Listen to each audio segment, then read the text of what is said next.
Mujeres para hoy, doctoras de la Iglesia, con Inmaculada Moreno.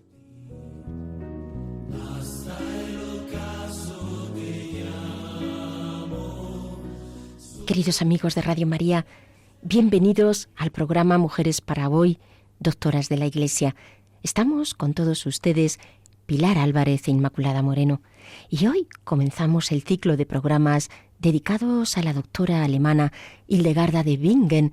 Vamos a seguir a la especialista Azucena Fraboschi en su libro Santa Hildegarda de Bingen, doctora de la Iglesia, editado en Argentina en la editorial Miño y Dávila en el 2013. Bien, pues vamos a adentrarnos en la vida, en concreto hoy en el contexto que rodeó a Hildegarda de Bingen, quizá menos conocida que el resto de las doctoras de la Iglesia, ¿verdad? Y sin embargo fue una mujer polifacética que destaca en sus obras de teología, de filosofía, psicología, medicina y también como compositora musical. Además, las visiones de dos de sus obras están ilustradas. Fue una gran predicadora entre el clero de su época y el pueblo, en iglesias, plazas, y tenemos además de ella una copiosa correspondencia. Es una mujer con un saber enciclopédico, con un tratamiento que ella hace sistemático de los contenidos de la teología y además los expresa de forma profética. Sus obras están originalmente en latín y encontramos traducciones al inglés de todas sus obras, menos en español, y lógicamente pues abundan las versiones alemanas. En la segunda quincena de noviembre del 2011 se conoce la intención y el propósito del Santo Padre de proceder a la formalidad de la canonización y de la proclamación de la abadesa de Bingen como doctora de la Iglesia el 17 de octubre del 2012, cuarta doctora junto a Teresa de Ávila, Catalina de Siena, Teresa del Niño Jesús y de la Santa Faz. Cronológicamente es la más antigua, puesto que ella vive en el siglo XII, pero se ha llegado a comparar su producción teológica a la de Tomás de Aquino. Nació en el 1098, aunque aquí la fecha del nacimiento es aproximada, y muere en el 1179, en una época de extraordinaria vitalidad y riqueza cultural, pero al mismo tiempo llena de conflictos, de luces y de sombras. Pues en esta época pretendemos hoy, amigos, adentrarnos. Empezamos viendo el contexto, por tanto, en el que vivió. Era la época del Sacro Imperio Romano Germánico, donde transcurrió su vida a lo largo de casi todo el siglo XII, un siglo lleno de vitalidad, de misticismo, pero también de guerras. Humberto Eco nos dice: el hombre medieval vivía en un mundo poblado de significados, remisiones, manifestaciones de Dios en las cosas, en una naturaleza que hablaba sin cesar un lenguaje heráldico, en la que un león no era solo un león, una nuez no era solo una nuez, un hipogrifo era tan real como un león, porque, al igual que éste, era signo existencialmente prescindible de una realidad superior. Estamos hablando, tengámoslo en cuenta, de que en el siglo XII había una mentalidad simbólica. El hombre medieval se encuentra inmerso en teofanías, es decir, inmerso en las manifestaciones de Dios y busca de forma incansable a Dios. Este simbolismo alegórico lo encontramos de forma reiterada en Hildegarda, que estaba influida por dos grandes maestros del simbolismo, San Agustín y el llamado Pseudo Dionisio Areopagita. El primero es el representante de la tradición latina y el segundo lo es de la tradición oriental. En fin, seguramente, amigos, que San Agustín os resulte mucho más familiar y conocido, y quizá no tanto a él, a Areópagita, este teólogo y místico bizantino que vivió entre los siglos V y VI después de Cristo. Bien, continuamos entonces viendo ese contexto de Santa Hildegarda en el que ella vivió inmersa. Cuando cesaron las invasiones bárbaras, los reinos de Europa se preparan para vivir un tiempo de paz y de prosperidad, y entonces resurgen las ciudades y con ellas un nuevo espacio para una forma de vida diferente. Vamos a imaginarnos estas ciudades. Los trovadores transitan las calles, los mercaderes en carromatos satisfacen las necesidades de la población, el clero acude a sínodos y concilios, los juglares entretienen a la gente entre ese pulular de estudiantes y a veces maestros. De esta manera, las ciudades se llenan de vida. Esta nueva vida urbana, con mayor seguridad en las ciudades, posibilitó que Hildegarda predicara y que sus obras además se pudieran difundir en los principales centros europeos. Recordemos que fue también el siglo de las cruzadas, con el fin de liberar a los lugares sagrados del poder sarraceno, es decir, de los musulmanes, árabes y bereberes y no cristianos. Lo positivo de las cruzadas, entre otras cosas, fue que permitieron descubrir la cultura oriental y a partir de las cruzadas también las obras de los filósofos griegos como Platón o Aristóteles estaban a disposición de los estudiosos de Occidente. Es decir, que hubo, por tanto, un flujo cultural de obras de pensamiento, tanto griego como árabe y judío. Se van a configurar los diversos ámbitos del saber, como la aritmética, la geometría, la teoría musical, la astronomía, esas 4 disciplinas que configuran lo que se conocía como cuadrivium. Debido a esta influencia árabe se va a desarrollar también la medicina y de esta forma surgen los profesionales del estudio y de la enseñanza. Tengamos en cuenta que hasta ahora habían sido los monjes los que desarrollaran esta tarea con el trabajo de corregir y de reproducir los manuscritos, el scriptorium. Dada esta máxima benedictina del ora et labora, es decir, de reza y trabaja, poco a poco este foco cultural que estaba en los monasterios se fue cada vez más, digamos, yendo al declive, mientras que en el marco de las escuelas catedralicias, que fueron estas adquiriendo un mayor apogeo, se fue dando la cultura.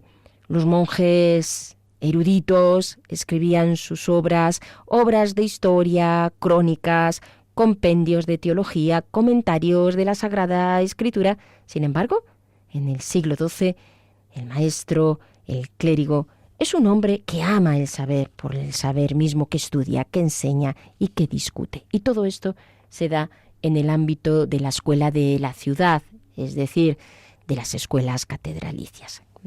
La cultura monástica y la cultura de las escuelas se encuentran en este siglo.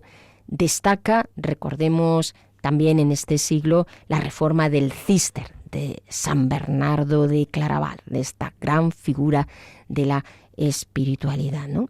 El saber más alto era la teología, el conocimiento iluminado por la fe que versa sobre el objeto más excelso, que es Dios. Qué diferente, ¿verdad? Hoy en día, como la teología se considera a nivel social. Bien, pues frente al desarrollo de la cultura monástica, se desarrolla entonces la cultura de las escuelas catedralicias o de la cultura escolástica y se va a hacer especialmente fuerte en algunos lugares, como París, Poitiers, Bolonia, Oxford, Colonia, Salerno, Montpellier, Maguncia. Se dedica al cultivo de las artes liberales y va a adquirir una gran importancia el estudio de la gramática y el derecho, siendo la orientación fundamental a nivel filosófico la aristotélica. Es además una época muy marcada por el interés hacia los temas mitológicos, por los asuntos amorosos y por las narraciones históricas. Con todo esto, Hildegarda era una religiosa benedictina que se formó en la cultura monástica, pero, sin embargo, también se va a dejar influir por la cultura que se forja en las escuelas catedralicias, atendiendo incluso consultas a nivel teológico. Va a influir especialmente en Hildegarda las escuelas que hablan de las cuestiones cosmológicas. La va a influir en el pensamiento Honorio de Autun. Vivió del 1090 al 1152, un sacerdote y maestro de la escuela de Autun que se ocupó en sus obras de la existencia de Dios y a partir de la existencia y disposición cotidiana del mundo. Es decir, que tiene ella en realidad puntos de vista coincidentes con este autor. Hildegarda también trató aspectos referentes a la influencia de Platón. Otro autor de la época, con mucho prestigio, Juan de Salisbury, que apreció la obra de Hildegarda. Este autor vive desde el 1115 al 1180 y era un hombre especialmente influyente en su tiempo. Escribió tratados de teología política, obras de filosofía y teología. Además, tengamos en cuenta que toda esta influencia que recibe Hildegarda también la seguía recibiendo, por supuesto, del ambiente monástico en el que vivía. Los monjes se fueron, digamos, centrando cada vez más en lo que es la liturgia y iban abandonando todo este aspecto que empezó a florecer, como hemos visto, en las escuelas catedralicias. Y ellos se fueron centrando en esas tareas de la oración y del trabajo. Pedro el Venerable escribe así a uno de sus discípulos, posiblemente a Pedro Abelardo: ¿por qué entonces, queridísimo, andas errante por las escuelas, que te afanas por enseñar y aprender? ¿Por qué buscas a través de 1000 palabras y con tan grandes trabajos lo que con una simple frase y con poco esfuerzo podrías conseguir si quisieras? ¿Por qué consagras tanto esfuerzo a la necedad de la filosofía y no a lo que se dijo para tu paz? A la necedad, digo, porque también del verdadero filósofo se ha dicho esto: ¿acaso no hizo Dios necia la sabiduría del mundo? Bien, así de este modo ya digo que el saber teológico fue floreciendo en las escuelas catedralicias, mientras que no fue así tanto en los monasterios. Vamos a ver ahora la vida eclesial. Destaca las órdenes religiosas, especialmente la vida monástica benedictina encarnada en Cluny, junto a la cual, y con gran fuerza, surge la Orden del Císter. La primera fue fundada en el 910 por Guillermo de Aquitania. Pedro el Venerable gobernó Cluny entre los años 1122 y 1156. Destacaron estos monjes por su amor y dedicación a la oración, a la liturgia, y por su parte la Orden del Císter surge en el año 1098, en un momento, además, de gran apogeo de la Orden de Cluny, buscando, en este caso, un retorno a las fuentes monásticas benedictinas.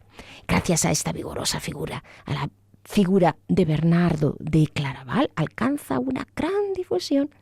El santo, frente a la pérdida por parte de la Orden de Cluny de la pobreza y la austeridad de vida, va a animar a sus monjes a vivirla, siendo ese tipo de iglesias de líneas sobrias, sin campanario ni adornos. Los monjes labraban grandes extensiones de tierras, alejándose la liturgia del exceso de textos literarios, y se centraban en los textos bíblicos. Hildegarda, como religiosa benedictina, estaba profundamente influida por la liturgia y la cultura benedictina. Practicaba la lectura, la meditación, cantaba las horas litúrgicas. Su obra musical contribuyó a enriquecer las funciones litúrgicas de la época, más influida, por tanto, por la tradición de Cluny. Sin embargo, también ella mantiene relaciones de carácter epistolar con los cistercienses. Tengamos en cuenta que es el siglo en el que pecados como la simonía eran frecuentes. ¿Qué es esto de la simonía? Pues la compra o venta deliberada de cosas espirituales, como los sacramentos y sacramentales, o temporales, como prebendas y beneficios eclesiásticos. Por otra parte, los sacerdotes no siempre guardaban el celibato. En el sínodo de Letrán, en el año 1059, se animaba a los sacerdotes a vivir en común, dando de esta manera así origen a comunidades de clérigos y a la orden de los canónigos regulares de San Agustín. Era realmente un movimiento de reforma de las costumbres del clero que se va a seguir dando en el año 1073. Desgraciadamente, no era la preocupación del clero la salvación de las almas, que claro, obviamente debía de ser la principal preocupación, sino cómo realmente podíamos entender a los pastores. Pero Hildegarda, que comprende esta situación del clero, ella predica en este sentido para que haya una verdadera conversión dentro de la jerarquía eclesiástica. Aquí tenemos una carta en relación a este tema de la Santa Doctora. Pero vosotros, refiriéndose a los sacerdotes, ya os habéis fatigado buscando cualquier transitoria reputación en el mundo, de manera que a veces sois caballeros, a veces siervos, otras sois ridículos trovadores, y con vuestras fabuladas tareas algunas veces espantáis a las moscas en el verano. Mediante la enseñanza de las Escrituras, que fueron compuestas gracias al fuego del Espíritu Santo, vosotros deberíais ser los ángulos de la fortaleza de la Iglesia, sustentándola como los ángulos que sostienen los confines de la tierra. Pero vosotros habéis caído bajo y no defendéis a la Iglesia, sino que huís hacia la cueva de vuestro propio deseo, y a causa del tedio y fatiga de las riquezas de la avaricia y de otras vanidades, no instruís a vuestros subordinados, ni permitís que os requieran enseñanza, diciendo, no podemos hacerlo todo. Como vemos, esta carta realmente contiene ahí todo ese enfrentarles a cómo estaban viviendo el sacerdocio. Y está reproduciendo la carta una predicación de la abadesa al clero de la ciudad de Colonia, donde había una importante escuela catedralicia y donde además una herejía, la herejía cátara, una herejía que rechazaba la doctrina oficial de la Iglesia, que proponía una visión del mundo basada en la existencia de dos principios opuestos, uno bueno y otro malo, que defendía un dualismo, que creían en la reencarnación, donde las almas transmigraban a nuevos cuerpos después de la muerte, que practicaban la abstinencia de la carne, que su único sacramento era lo que llamaban el consolamento, una ceremonia de imposición de manos que pensaban liberaba de los pecados. Pues bien, Santa Hildegarda mostrará a través de su predicación la degeneración de la vida de los sacerdotes, a quienes, ya digo, enfrenta a su falta de pureza, a su despreocupación en relación al cuidado del pueblo. Bueno, lo más significativo de esto era que eran los mismos obispos y el clero quienes pedían a la abadesa sus palabras. En fin, se ve que ellos sentían que lo necesitaban y mucho. Bueno, pues si los monjes cluniacienses entendieron la pobreza como un desprendimiento, los cistercienses la entendían más como pobreza efectiva. Esta pobreza habría de ir acompañada de la renuncia al poder, de humildad, de la entrega a Dios y de una imitación fiel a Cristo. Otro de los elementos que configuran la vida de la Iglesia en el siglo XII son los eremitas, que surgen por entonces, pero no al modo de los eremitas egipcios, que se retiraban solos al desierto, sino habitando una celda en la proximidad o junto a la iglesia de algún monasterio cuya disciplina comparten. Hildegarda pasó los años de su juventud en una celda junto a su maestra y formadora Jutta, a quien sucedió como superiora de la que ya era una pequeña comunidad benedictina, en San Disibodo. Bueno, como hemos visto ya con el caso de los cátaros, también este ambiente en el que ella vivió en el siglo XII, pululaban las herejías. Otra de ellas fue la de Joaquín de Fiore, un monje cisterciense que presenta el tiempo del Antiguo Testamento como una manifestación del Padre y desde el advenimiento de Cristo hasta el siglo XIII como una revelación del Hijo, y después el tiempo del Espíritu, que será el de la revelación espiritual del Evangelio y la transfiguración del mundo y de los hombres, luego de la venida del Anticristo. En sus predicaciones, Santa Hildegarda tuvo, por tanto, que combatir las herejías. Tengamos también en cuenta que era muy necesario, por tanto, instruir al pueblo para que no cayera bajo el hechizo de algunos de estos herejes que se llamaban los perfectos. Y ella también, con toda valentía, no tuvo ningún miedo de reprochar al Papa, en aquel momento Anastasio IV, su desidia al respecto. Una mujer, desde luego, valiente y que además tenía este ímpetu profético.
Bien, queridos oyentes de Radio María, estamos en el programa Mujeres para Hoy. Les recuerdo, doctoras de la Iglesia, empezando a conocer a la doctora alemana Hildegarda de Bingen.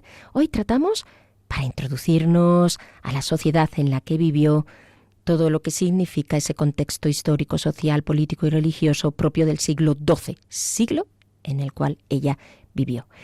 Les recuerdo, ya saben, que pueden ustedes establecer contacto con nosotros a través del correo mujeresparahoy@radiomaria.es o que pueden acceder al programa a través de la página web de Radio María, Con todos ustedes, acompañándoles, estamos Inmaculada Moreno y Pilar Álvarez.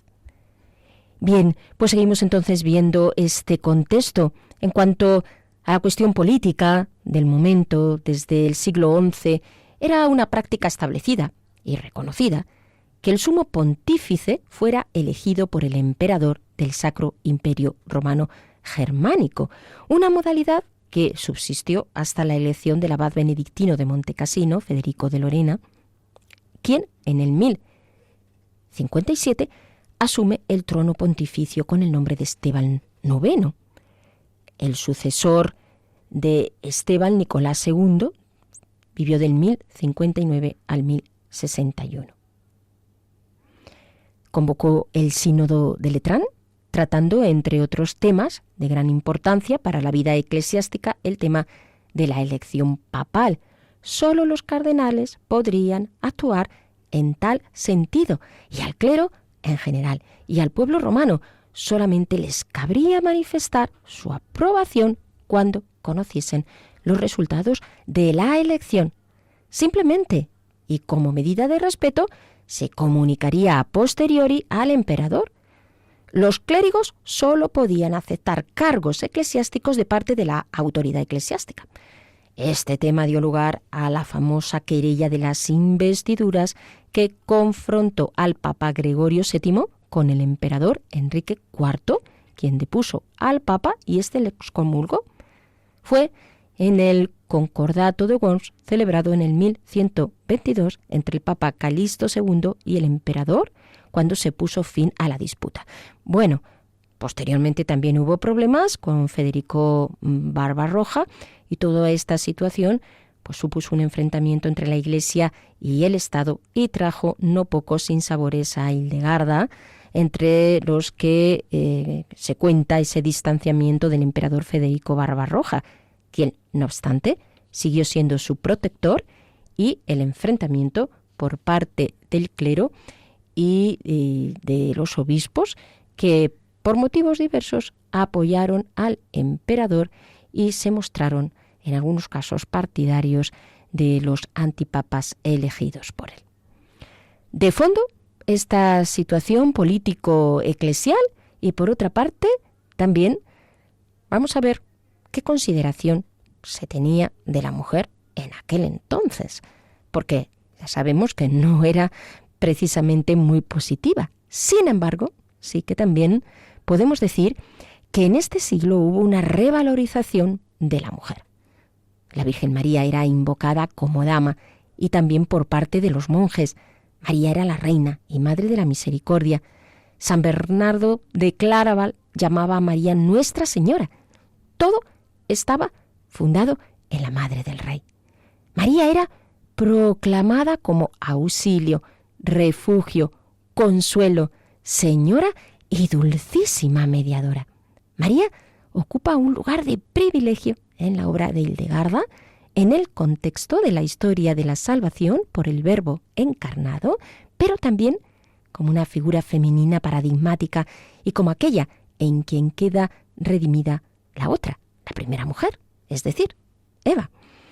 En torno a este tema de la revalorización de la mujer también tenemos el tema del amor cortés. Es el otro amor de los caballeros a su otra dama, es el amor cantado por la poesía trovadoresca, el amor que transcurre en ese ambiente de la nobleza, un amor que recuerda el amor profano que en el siglo XVI ya Tiziano opuso al amor sagrado.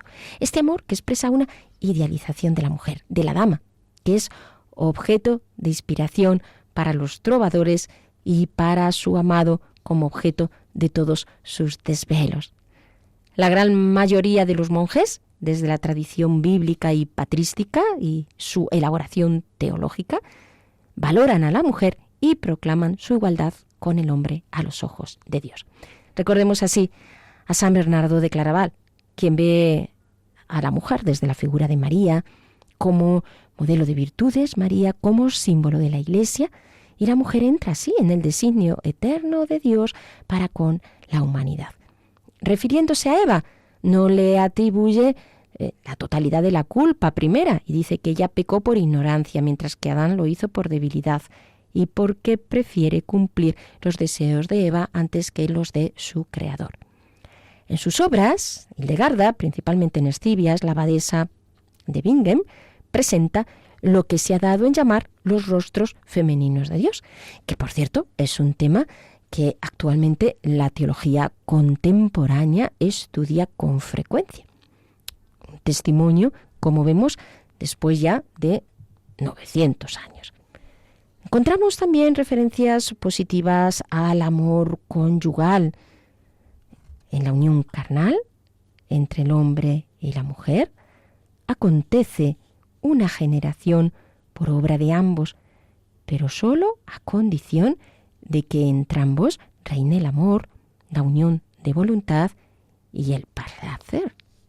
En fin, esto es lo que los teólogos decían, como el amor conyugal se va revalorizando y esta vocación también del matrimonio. Es concebido así el amor como una plena realización de lo humano.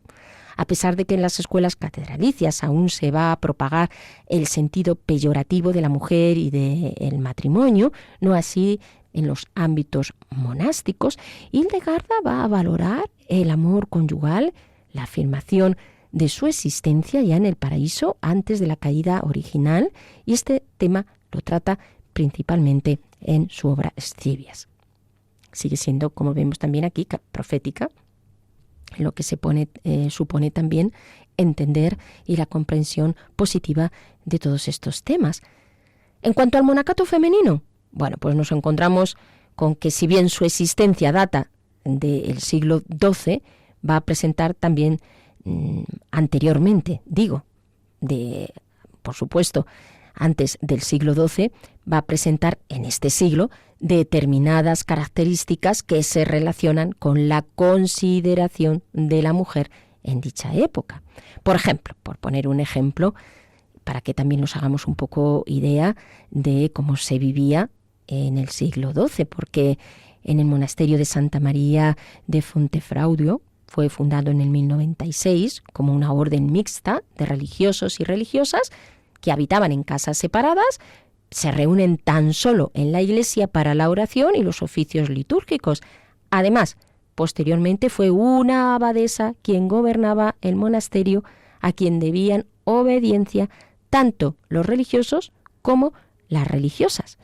No era extraño encontrar en el siglo XII mujeres que supieran leer y escribir, que cultivaban la literatura clásica. La fuente de tales conocimientos, los monasterios femeninos. Solían aprender a escribir, a pintar, tenían conocimientos de las sagradas escrituras, recibían una buena formación en artes liberales, en cultura patrística, también se les formaba en el aspecto musical. Había un ideal en la mujer hermosa, culta, piadosa, de múltiple actuación en el mundo, era el sentir cortesano de aquellos momentos. Bien, amigos, pues teniendo en cuenta todo este contexto, creo que nos ayudará para conocer a la Santa de Bingen en una primera aproximación a su persona, la carta apostólica del Papa Benedicto XVI en la proclamación de Santa Hildegarda como doctora de la Iglesia, el 7 de octubre del 2012. Dice así: luz de su pueblo y de su tiempo. Con estas palabras, el beato Juan Pablo II, en aquel momento, claro, beato, nuestro venerado predecesor, definió a Santa Hildegarda de Bingen en 1979 con ocasión del 800 aniversario de la muerte de la mística alemana. Y verdaderamente en el horizonte de la historia, esta gran figura de mujer se perfila con límpida claridad por santidad de vida y originalidad de doctrina. Es más, como para toda auténtica experiencia humana y teologal, su autoridad supera decididamente los confines de una época y de una sociedad, y a pesar de la distancia cronológica y cultural, su pensamiento se manifiesta de perenne actualidad. En Santa Hildegarda se advierte una extraordinaria armonía entre la doctrina y la vida cotidiana. En ella la búsqueda de la voluntad de Dios, en la imitación de Cristo, se expresa como una constante práctica de las virtudes que ella ejercita con suma generosidad y que se alimenta en las raíces bíblicas, litúrgicas y patrísticas a la luz de la regla de San Benito. Resplandece en ella, de modo particular, la práctica perseverante de la obediencia, de la sencillez, de la caridad y de la hospitalidad. Fijémonos, amigos, en estas 4 actitudes que destaca el Papa Benedicto XVI para conocer mejor a Santa Hildegarda: obediencia, sencillez, caridad y hospitalidad. Continúa. En esa voluntad de total pertenencia al Señor, la abadesa benedictina sabe involucrar sus nada comunes dotes humanas, su aguda inteligencia y su capacidad de penetración en las realidades celestes. Ahora el Papa nos aporta algunos rasgos de carácter biográfico. Hildegarda nació en el 1089. Fijémonos que esta fecha no coincide con la que había dado anteriormente, precisamente por esas aproximaciones que se hacen en torno al nacimiento. En Alcey, de padres de noble linaje y ricos terratenientes, a la edad de 8 años, fue aceptada como oblata en la abadía benedictina de Disibodemer, donde en 1115 emitió la profesión religiosa. A la muerte de Jutta, hacia el 1136, Hildegarda fue llamada a sucederla en calidad de maestra. Delicada en la salud física, pero vigorosa en el espíritu, se empleó a fondo por una adecuada renovación de la vida religiosa. Fundamento de su espiritualidad fue la regla benedictina, que plantea el equilibrio y la moderación ascética como caminos hacia la santidad. Tras el aumento numérico de las religiosas, debido sobre todo a la gran consideración de su persona, en torno a 1150 fundó un monasterio en la colina llamada de Ruppersberg, en Bingen, a donde se trasladó junto a 20 hermanas. En 1165 estableció otro en Eibingen, en la orilla opuesta del Rin. Fue abadesa de ambos. Dentro de los muros claustrales, nos sigue diciendo el Papa Benedicto, atendió el bien espiritual y material de sus hermanas. Lo que está haciendo el Papa es ofreciéndonos un rostro, el rostro de Santa Hildegarda, favoreciendo de manera particular la vida comunitaria, la cultura y la liturgia. Nos dice también el Papa que ella se empeñó activamente en vigorizar la fe cristiana y en reforzar la práctica religiosa, y de esta manera contrarrestó las tendencias de carácter herético, especialmente de la herejía de los cátaros, de la cual habíamos hablado anteriormente en el programa. Ella promovió la reforma de la Iglesia también para mejorar la disciplina y la vida del clero, de tal manera que Adriano IV y después Alejandro III dieron a Hildegarda el permiso para que pudiera predicar en las plazas públicas y en las iglesias catedrales, como así fue, ¿no? Y ella predicó en Colonia, en Treveris, en Lieja, en Maguncia, en Metz, en Bamberg, en Gumburg. Es decir, esta profunda espiritualidad presente en sus escritos la va a ejercitar también y va a tener esta influencia en los fieles con esa gran personalidad que la caracteriza, y va a involucrarse a esos niveles de la teología, de la liturgia, de las ciencias naturales y de la música. Habiendo enfermado en el verano de 1179, Hildegarda, rodeada de sus hermanas, falleció con fama de santidad en el monasterio de Ruppersberg, en Bingen, el 17 de septiembre de 1179. En sus numerosos escritos, nos sigue diciendo el Papa, se dedicó a exponer la divina revelación y hacer conocer a Dios en la claridad de su amor. La doctrina hildegariana se considera eminente tanto por la profundidad y la corrección de sus interpretaciones como por la originalidad de sus visiones. Los textos por ella compuestos aparecen animados por una auténtica caridad intelectual y evidencian densidad y frescura en la contemplación del misterio de la Santísima Trinidad, de la encarnación de la Iglesia, de la humanidad de la naturaleza como criatura de Dios que hay que apreciar y respetar. Nos vamos a quedar ahí, amigos, en relación con esta carta del Papa, una carta estupenda que expresa muy bien quién fue Hildegarda. Vamos, ya digo, a dejarlo aquí. Continuaremos en otros programas, porque no termina aquí esta carta del Papa y, por lo tanto, la seguiremos explorando próximamente.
Bien, pues vamos entonces a dar paso a Pilar. Pilar, estamos ahora, ¿verdad?, ante esta mujer polifacética tan distinta de Teresa del Niño Jesús, de la que habíamos venido viendo estos aspectos y lo que ella nos da como doctora de la Iglesia, especialmente ese caminito espiritual. Pues qué grandeza la de la Iglesia, que nos va expresando de esta manera, con esta riqueza a través de estas santas doctoras, rostros diversos a través de los cuales nos expresa la doctrina de nuestro Señor, ¿no? Cuéntanos, Pilar, ¿cómo has sentido iniciando estos programas a Santa Hildegarda? Bueno, pues lo primero que quiero decir es que yo de Santa Hildegarda conocía el nombre y poco más. Y realmente todo esto que hemos escuchado hoy, por lo menos en mí, me causa una terrible ansiedad por conocer más de Santa Hildegarda, porque ya vislumbramos la grandiosidad de su figura, y no solo como persona, sino también de lo que tiene para enseñarnos de parte de Dios. La primera parte del programa, para ambientarnos en el contexto de cómo era el tiempo en el que vivió Santa Hildegarda, para nosotros, personas del siglo XXI, pues desde desde la ignorancia de nuestra soberbia, nos creemos que el siglo XII era un siglo oscuro, ignorante, sin nada de interés, y todo lo que hemos escuchado hoy, pues realmente nos muestra aspectos bastante desconocidos para la mayoría de la gente, como hay una revalorización de la mujer, de la cultura, de todas esas influencias que nos vienen por parte de las cruzadas, en fin, que yo creo que es súper interesante, por ejemplo, lo de las escuelas catedralicias, que estábamos acostumbrados a que el saber radicaba en los monasterios, pero luego esta otra aparición de las escuelas catedralicias es muy interesante. Y luego de la figura de Santa Hildegarda, pues ¿qué vamos a decir? Solo con predicadora de los clérigos. Y además, según la carta que hemos leído de su predicación, no tenía pelos en la lengua. Luego, una mujer valiente, una mujer muy bien formada. Impresiona también esto de que sea recibida a los 8 años como oblata, ya en el monasterio benedictino, pero a lo mejor en nuestra época es inconcebible, pero no en aquellos tiempos. Cómo es formada por la priora Iuta y cómo tiene una estrechísima relación con ella en su formación, de tal manera que al poco tiempo de morir Iuta, ella es nombrada abadesa. Una mujer polifacética, de gran inteligencia, puesto que dominaba muchos campos, la medicina, la música, las ciencias naturales, pero sobre todo la teología. Una mujer que tiene revelaciones desde muy pequeña y cómo dentro de esas revelaciones ella recibe la orden de parte de nuestro Señor de hacerlas conocidas, de que se conociesen, y cómo ella tiene un sentido desde las revelaciones, desde su formación, un sentido de la historia de la salvación que tiene mucho de intuitivo, pero de intuitivo porque tiene una buenísima formación, y cómo no es nada que comprenda hechos aislados de la historia de la salvación, sino que ella lo hila perfectamente por esas revelaciones que tiene y porque el Espíritu Santo está actuando. Su buena formación bíblica, que la traduce pues en la liturgia que se celebra en sus monasterios, como el prestigio de su persona también hace que acudan muchas nuevas vocaciones, y como ella tiene que formar estos 2 monasterios, me hace mucha gracia cuando estos 2 papas la conceden el permiso de predicar en las plazas públicas. Imaginémonos lo que es en el siglo XII las plazas públicas. Ya hemos visto los mercaderes, los trovadores, en fin, aquel ajetreo de las ciudades que van recuperando o que se va formando ahí una intensidad de vida grande, lo que es una monja predicando en esa plaza pública, y además predicando verdades que llevan a la conversión y a las buenas costumbres cristianas que tanto se habían perdido, como habla de la simonía, de la falta de castidad, de pobreza, del afán de poder, de los clérigos y no solo de ellos. Luego, una mujer valiente, y cómo es reconocida por parte de los papas, cómo Bernardo de Claraval la anima muchísimo en su vida. Y entonces yo creo, Inma, que nos encontramos ante una figura que nos va a sorprender muchísimo, que ya nos ha sorprendido y que estamos ansiosos de saber más de ella. A mí, el que el Papa Benedicto XVI la canonizase y la nombrase doctora de la Iglesia, es como que es un plus. A lo mejor a algunos les puede parecer una tontería, pero el reconocimiento por parte de un gran teólogo de esta mujer, démonos cuenta que doctoras de la Iglesia hay 4, y esta, a pesar de ser la más antigua, Hildegarda, Santa Hildegarda, va a ser la última doctora de la Iglesia en ser nombrada, y ya pues por el Papa Benedicto XVI. Así que yo espero mucho, Inma, de estos programas. Sé que vamos a estar en tensión y que nos va a ayudar muchísimo. Muchas gracias, Pilar, por contagiarnos ese hambre de conocer a Santa Hildegarda, que también espero pues podamos contagiar a nuestros oyentes.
Bien, amigos, pues terminamos el programa con el himno a la sabiduría escrito en el 1151 por Hildegarda. Potencia de la sabiduría, que girando giraste, abrazándolo todo en una órbita que tiene vida y 3 alas tiene, de las cuales una vuela a lo alto y la otra de la tierra mana, y la tercera vuela por doquier. Alabanza a ti como lo mereces, oh sabiduría. Nos despedimos entonces de todos ustedes. Gracias un día más por su atención, por su escucha. Hoy hemos iniciado los programas dedicados a la santa doctora alemana, Hildegarda de Bingen, viendo el contexto histórico y religioso en el que vivió y parte de la carta apostólica del Papa Benedicto XVI de octubre del 2012 al proclamar como doctora de la Iglesia a Santa Hildegarda. Pues entonces, amigos, hasta aquí el programa de hoy y les recuerdo que tienen una cita con nosotros y con Santa Hildegarda en el próximo programa. No se lo pierdan.